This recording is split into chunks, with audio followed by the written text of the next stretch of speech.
Assalamualaikum warahmatullahi wabarakatuh. Perkenalkan, kami dari kelompok 3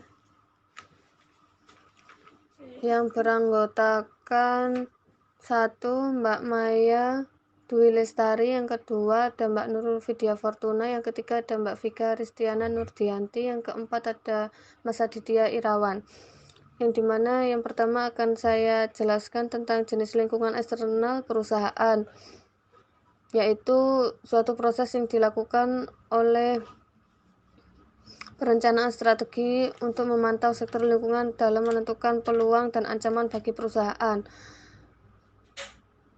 Selanjutnya ada lingkungan eksternal, yang dimana dibagi menjadi 2, yaitu lingkungan khusus dan lingkungan umum. Yang dimana yang pertama, lingkungan khusus terdiri dari konsumen, pemasok, pesaing, dan kelompok kepentingan. Selanjutnya ada lingkungan umum, yaitu sekumpulan elemen atau kelompok dalam masyarakat yang lebih luas yang mempengaruhi suatu industri dan perusahaan di dalamnya. Poin yang kedua ada analisis industri, yang dimana adalah alat evaluasi pasar yang digunakan bisnis dan perusahaan untuk memahami dan menganalisis tingkat persaingan dalam industri tertentu. Dan di sini ada jenis analisis industri itu dibagi menjadi 3, yaitu yang pertama model kekuatan kompetitif, yang kedua ada analisis SWOT, yang ketiga ada analisis pestil. Selanjutnya akan dilanjutkan oleh Mbak Maya. Saya akan melanjutkan Mbak Nurul Vidya. Analisis persaingan. Analisis persaingan adalah suatu cara atau metode usaha untuk dapat memahami kesempatan, ancaman, atau permasalahan dalam strategis atau strategi question yang bisa terjadi sebagai akibat dari pergantian persaingan potensial yang ada serta kemampuan dan kelemahan pesaing. Analisis pesaing bersifat dinamis. A. Pengertian pesaing.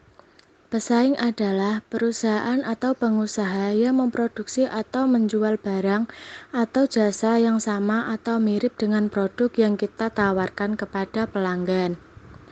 B. Skema analisis pesaing. 1. Pengenalan pesaing. 2. Menentukan sasaran pesaing. 3.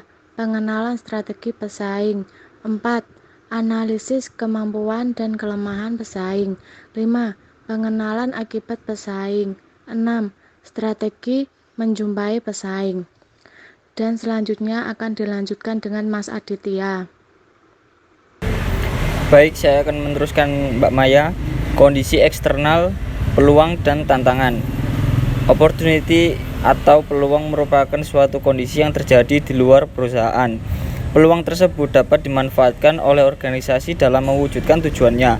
Contohnya, kebijakan pemerintah membuka peluang investasi asing. Sedangkan threat atau ancaman merupakan kondisi eksternal organisasi yang dapat berdampak dan menjadi penghambat terwujudnya tujuan organisasi. Contohnya, resesi global dan tingkat inflasi yang tinggi. Selanjutnya akan diteruskan oleh Mbak Vika. Selanjutnya yaitu tools analisa faktor eksternal atau matriks EFE. Matriks evaluasi faktor eksternal atau external factor evaluation atau EFE matrix membantu para penyusun strategi untuk mengidentifikasi serta mengevaluasi faktor-faktor eksternal yang memberikan pengaruh pada kinerja perusahaan. Matriks ini disusun untuk menentukan seberapa baik perusahaan dalam merespon peluang dan ancaman yang dihadapi. Matriks ini akan digunakan secara bersama-sama dengan matriks evaluasi faktor internal atau internal factor evaluation (IFE matrix) dalam pengusunan matriks internal eksternal. Sekian dari kelompok kami. Terima kasih. Wassalamualaikum warahmatullahi wabarakatuh.